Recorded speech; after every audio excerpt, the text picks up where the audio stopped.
Hello, everyone, and welcome to the latest edition of the European Show. I am your host, Mo Stewart, and we are going to be looking across the channel for this edition to our friends in France. Ligue 1 has been the place to see if you're a big fan of the big players, with Lionel Messi joining there. But we're going to be looking a little bit aside from Lionel Messi, looking to the rest of the league and seeing if there's any other hidden gems that might well be on Liverpool's transfer radar. Now, I'm joined by CBS's France correspondent, Jonathan Johnson. John, thank you for joining us. Let's get straight into it. Let's get with some names. Now, the name at the top of most people's lists in terms of a Liverpool target from Ligue 1 is Jonathan David. He is the top scorer in Ligue 1 right now for current champions Lille. He's been playing fantastically well all throughout 2021. He's got 22 goals in this calendar year.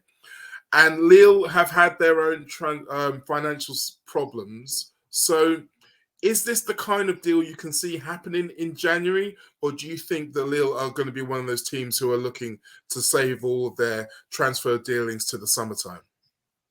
Hey, great to be back on. Thanks for having me.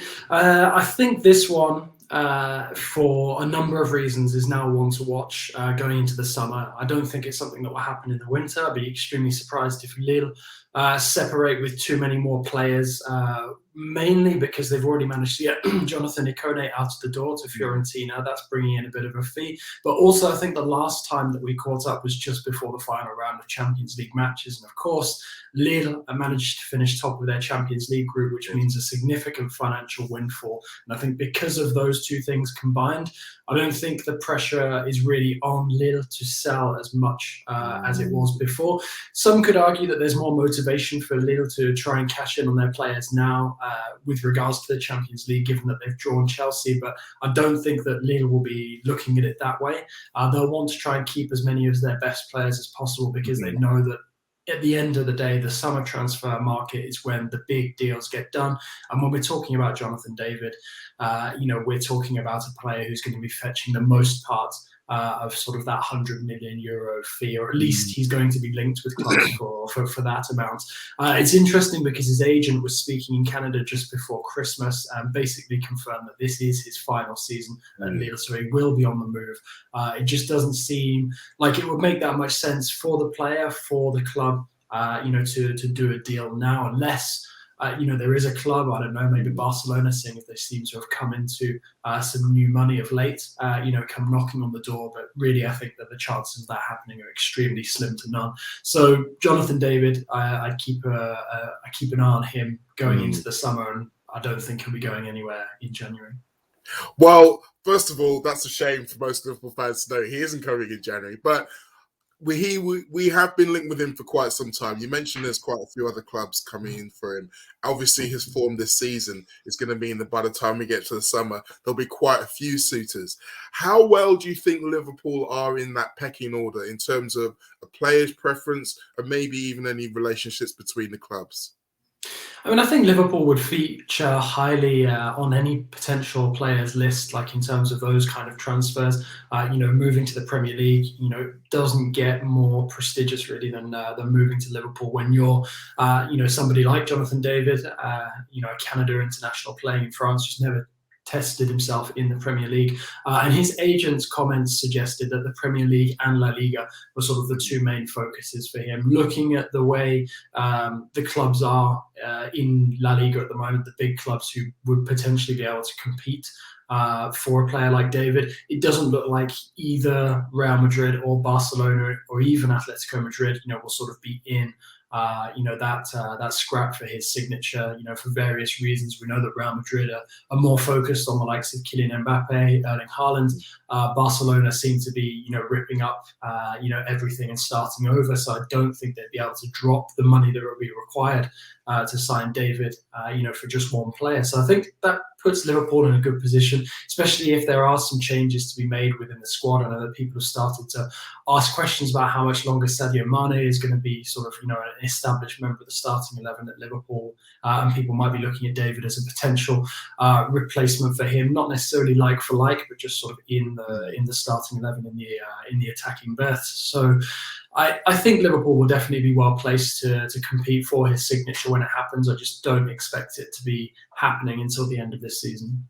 We may have to be a bit patient on that one then. But I think you're right. He's exactly the kind of profile of player I would expect Liverpool to buy, to maybe try to push someone like Sadio Mane in a similar way that Diogo Jota has done with Roberto Firmino.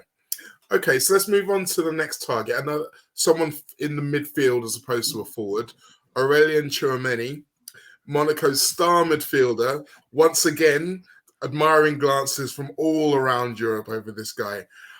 Before we go into the actual reliability of the transfer itself, a lot of our fans may not necessarily have seen him because Monaco haven't been in the Champions League for the last couple of years.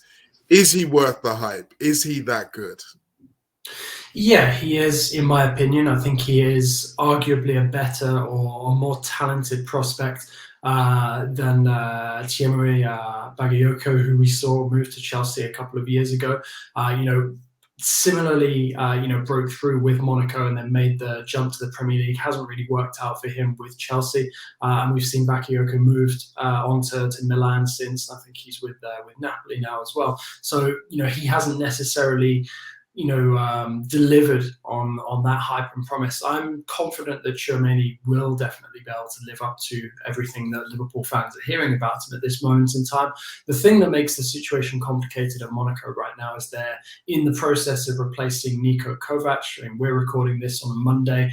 Philippe Clement of Club Brugge hasn't been confirmed as his replacement yet, but he will be the replacement for Niko Kovac. So there's going to be a new coach for Tchouameni, and obviously he's going to have to get to know the squad. And this is a squad that has been improving as the season has gone on. They had a difficult start to the campaign, crashed out of the Champions League playoffs in very unfortunate circumstances against Shakhtar Donetsk. They're going quite well in the Europa League.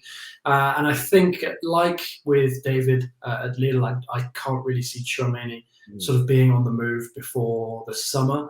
But, I can safely say that, there are going to be at least sort of 10 big European clubs all looking at him, trying to make their move.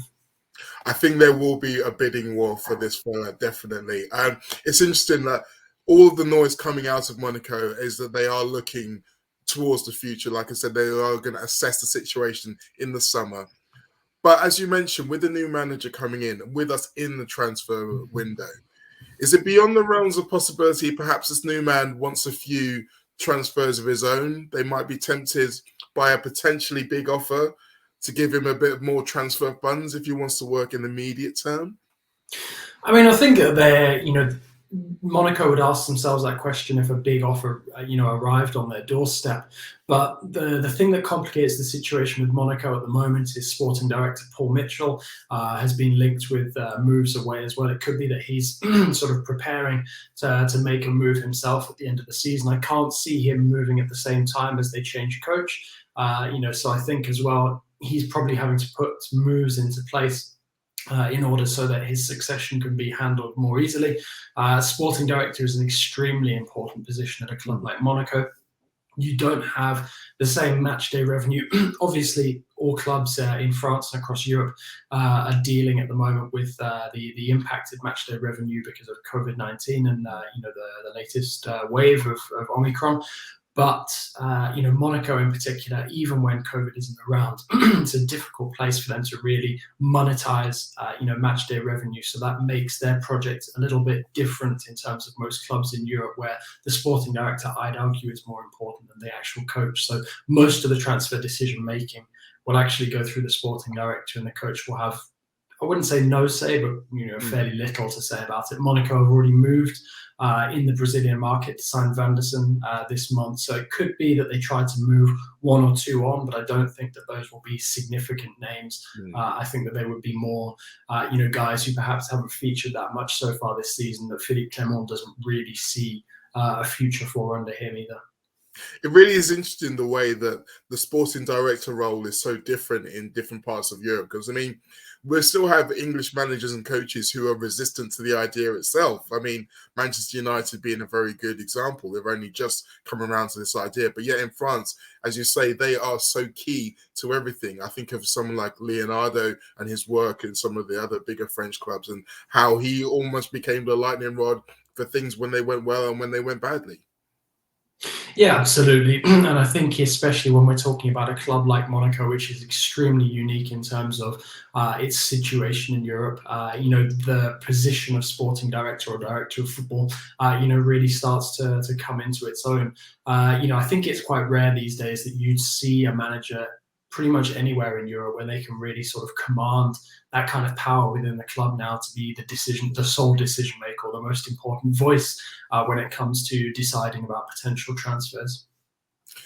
Yeah, it's an interesting way of going about it. And I think from an English perspective, when we look across there, those kind of relationships, the clubs who have that system tend to be the ones who are building those relationships a little bit easier. So before we move away from transfer tattle, let's try to give us Liverpool fans something to think about right now, because both of those, they're more summer prospects. Now, I've thrown a bit of a wild card in here, Jonathan, because Liverpool aren't technically linked with Seko Fofana, but I feel like they should be. Right now, he's absolutely tearing up Ligue 1 for Lens.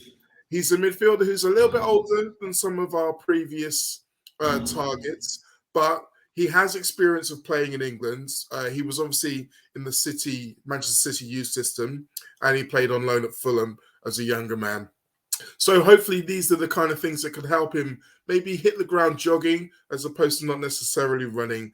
Liverpool are quite short in midfield right now, and a guy like that who's playing at a high level, it's not going to cost the earth. I believe the kind of 16, 17 million euros would probably be a kind of deal that might bring Lens to the table. Am I out of my league here? Is this a realistic target, do you think? I don't think you're completely off there. I think the Seko Fofana has been an absolute revelation since signing for Lens, and I can see why he's attracting so many admiring glances. He's rightly enjoying a lot of praise at this moment in time for his performances. Lens, continue to defy expectations, and they're sort of there and thereabouts in terms of the European positions, which is great to see because Lens traditionally are a very big French club with a huge, passionate fan base, not too dissimilar to the sort of fan bases that we see in England. And Fofana, I think it's inevitable that clubs will look at him as being extremely good value for money.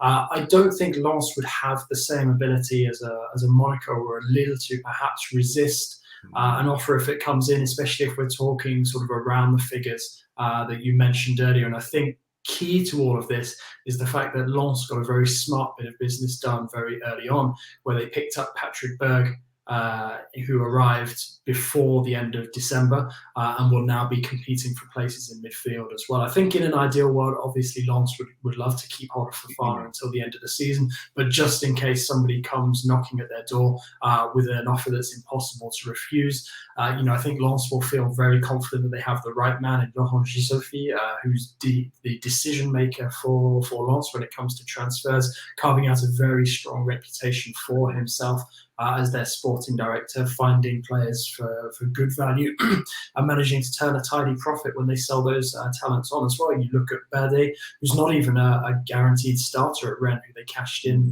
on for about 15 million euros, I think, last summer. So I don't think it's something that you can completely write off. But also, I think it would have to be a very attractive offer for Lens to come to the table, because he really is their star man since they returned to Ligue 1, really, not just this season. We're sort of talking now a season and a half of absolutely top quality performances. I think that's fair as well. And when you look at him, he's not just a player who would say, oh, he'd play defensively in midfield for Liverpool, or he's an offensive. He is what I would like to call a true eight. He can do a little bit of everything. Obviously, when he was coming through Manchester City, it was inevitable he was going to draw some comparisons to Yaya Toure, who was a player who had done that job very well for them. I'm not entirely sure that he's at that level yet, but with, as I mentioned, the kind of financial restraints Lens or like a club have, they've clearly had to wager for the idea that they might lose him. Do you think, I mean, what kind of number do you think they would have their heads turned at? I mean, I think if we're talking sort of, somewhere close to the 20 million euro mark, then, they might consider coming to the table. I think that for them would be considered, a very good profit, maybe one that they don't think that they'd be able to top going into the summer, because a lot will also depend on what happens for Lens over the second half of the season. If they're to qualify for Europe, suddenly the argument is stronger for him to stay with the club, to continue with them. But also at the same time, if they don't qualify for Europe, then suddenly his value drops. And they'll be looking at getting less money in. I mean, I think considering the way that he's performed now over the best part of 2 seasons, his value won't, drop too much more. But at the same time, I can't really see it getting much higher than, say, the 20 million euro mark. So, if Lens feel that if they agree with that and feel that his value is not going to, to skyrocket any further, then they might decide that now is the time to cash in. But also it depends, how Berg beds in as well. They have a lot of talent in that midfield, but also at the same time, the way that the team is set up, they need a bit of depth as well. So there's not a guarantee that they would decide to sell him. But I think, say, if the offer was weighted towards more immediate cash now, then Lens might be more willing to separate with him than something that was, say, based on installments. I mean, these are the difficulties with trying to sign anyone in January. All teams are in the middle of their season and all teams have their own priorities. But unfortunately for French teams, the financial situation puts them at such a disadvantage that they may have to do things that they don't really want to do. It does, but there's also something coming up on the horizon which might change things. I'm sure a lot of Liverpool fans have seen what's been going on in La Liga, where they've had basically a commercial vehicle for the league that's been set up, where a percentage of that has been sold to investment firms, and then that money comes into the clubs. They're trying to put that into place right now. That work is being done behind the scenes by the LFP, and there's talk that the French clubs, because more of them are on board with it than in Spain, there's less division about it. I think most of the clubs recognise that this is perhaps the way that French football can be saved financially in the short term. And these clubs will benefit from a windfall from that. Money that won't necessarily be able to be put into transfers, but stuff that will be put into infrastructure, improving facilities, but also paying off existing debts as well. So that's also an important financial development, which might push clubs to try to make business with them now while the pressure is still there. So an interesting development. We'll have to watch this space on that one, see how those negotiations go. But obviously, we mentioned the financial situation, and part of that is down to, as you mentioned previously, a reduced crowd in all Ligue 1 games due to COVID. But to be honest, there's a certain element of some clubs who may be pleased to see less fans, because unfortunately, the other big story in Ligue 1 across this season has been crowd trouble, fans getting onto the pitch, fans throwing things onto the pitch, assaulting players, assaulting coaches. Something that started from the very beginning of the season, pretty much, and this seems to become a bit of an epidemic and a real issue. For fans or audience members who maybe aren't aware of the story, try to give us a bit of a catch-up on the timeline between those very first incidents and when the French Federation felt that they had to intervene with this. Yeah, so unfortunately, there's been a spate of ugly scenes over the course of the season. French fans were allowed back into stadiums at the beginning of the campaign, and pretty much from the off, we started seeing, pretty unsavoury incidents. We saw Nice at home to Marseille, where things were thrown by the crowd, fans were on the pitch, there was, a lot of fighting. We've seen other incidents as well. We mentioned Lens earlier. There were fans on the pitch, clashes when they were playing the Northern Derby against Lille.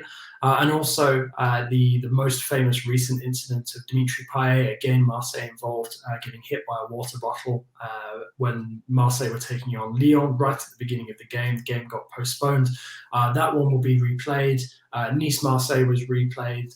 Lyon have been docked a point, for basically allowing that sort of thing to happen. Nice were also docked a point as the host team in that game against Marseille earlier in the season. And there was another unsavory incident in the French Cup as well, involving Lyon once more. They were away at Paris FC.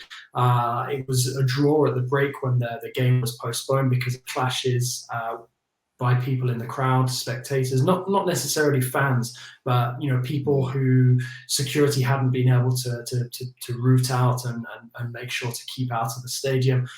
There's been some talk that a few sort of estranged PSG ultras managed to access the stadium for that game and clashed with some Lyon hooligans who wouldn't necessarily be in attendance either. And it basically created this absolute mess where you sort of see people, holding like running battles in the stands. People ending up on the pitch. It was just very messy. There were flares thrown, projectiles, which is a recurring theme this season. So basically, the last couple of weeks have been the French Football League, the French Football Federation, working hand in hand with the government to try and work out stronger sanctions that can be handed down to clubs.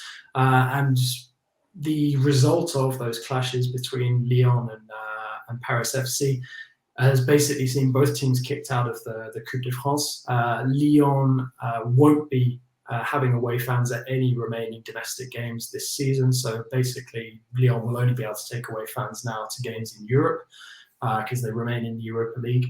There have been fines handed down, but obviously that counts for Paris FC as well as the host club. They have been viewed as not having had adequate security in place for that, and there's now a pressure on these clubs to get the right amount of security because these incidents keep happening. We saw over the weekend in the Coupe de France. There's still a lot of projectiles, flares, being thrown, and it's really a question now of trying to stamp down, and completely get rid of this epidemic within the game, because we were talking earlier about the economic vehicle for Ligue 1 that can potentially breathe new life into French football. It's only going to be worth a certain amount where you still have these kind of problems in the game. So it's really in French football's favour for them to stamp this out and get rid of these recurring incidents if they want to be able to build towards the future.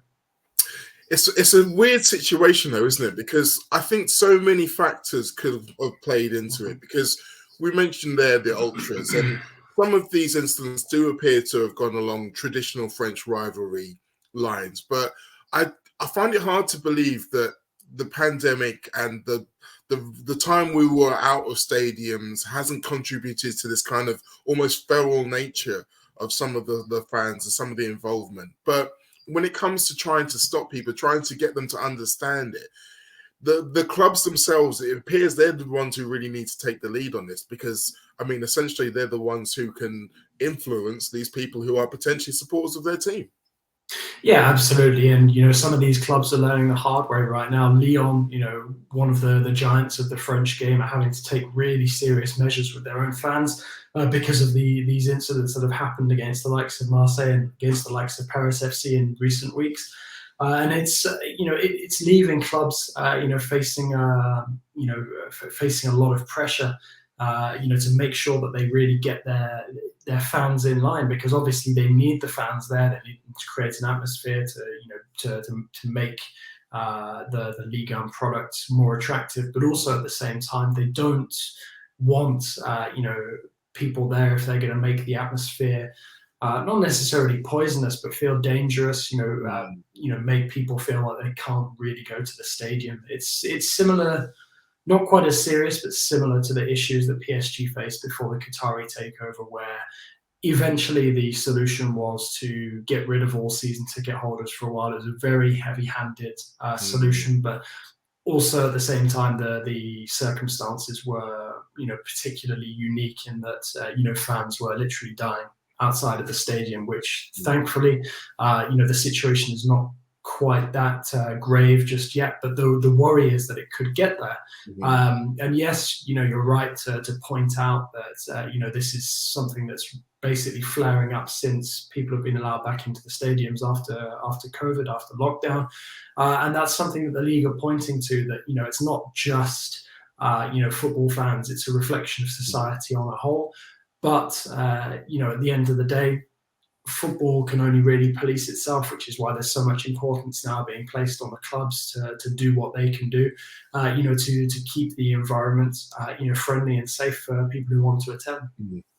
And that's all we ever ask. Everyone who wants to go and watch football should be allowed to go and watch football in peace. And the only trouble they should have is if their team isn't doing the business on the pitch. I think that's fair to say. But speaking of the players on the pitch, their welfare is another thing we need to put into this context, because as I mentioned, we've had players coming onto the pitch, and to be fair, we've had a bit of a spate of that in the Premier League as well, but it's mostly kids trying to get shirts. But there is a time when these incidents can start to put players in fear, particularly when you have world superstars, the likes of Mbappe and Messi at PSG. People want to come on and touch them, but if they don't feel safe in those environments, how long are they going to remain in France? Could they start to think, well, I need to get out of here as soon as possible? I mean, I think that it is something that, they might think about. I don't think it would be a real pressing concern. Generally speaking, they're fairly well protected. For example, that sort of thing really couldn't happen at Parc des Princes. So if we're talking about PSG superstars, where they play the majority of their games, and okay, it might happen occasionally in Ligue 1, but like you said, it's more sort of a friendly thing. You might see a kid run on. We saw it happen at Guingamp a couple of years ago, just after France had won the World Cup, where he ran on to meet Mbappe. There's less of sort of like the potentially menacing ones where we saw a fan run on the pitch at Marseille, trying to get to Lionel Messi. But of course, there are as well, I guess, what we could call repeat offenders. There are some of the same names that keep cropping up from time to time. Marseille have been involved in multiple incidents. Lyon have been involved in multiple incidents. So there is a lot of pressure on these clubs to make sure that these kind of incidents don't happen, that they police their own fans well enough. And then, if incidents do happen in the future, then it's somebody else's concern. Obviously the expectations will be the same across the board, but there's a particular importance on the clubs who have already been involved in some of these unsavoury incidents this season. It's one we're going to have to watch this space and hope that everybody in France can just chill and watch the football, which is still fantastic. We didn't even get a chance to speak about that on this edition of the show. We kind of went heavy on the transfer stuff. But Jonathan, thank you very much for your time. I'm sure the next time we talk about it, we'll be able to go into exactly how fantastic some of these football teams are in France. Yeah, looking forward to it. Thanks a lot for having me on. Thank you all for listening.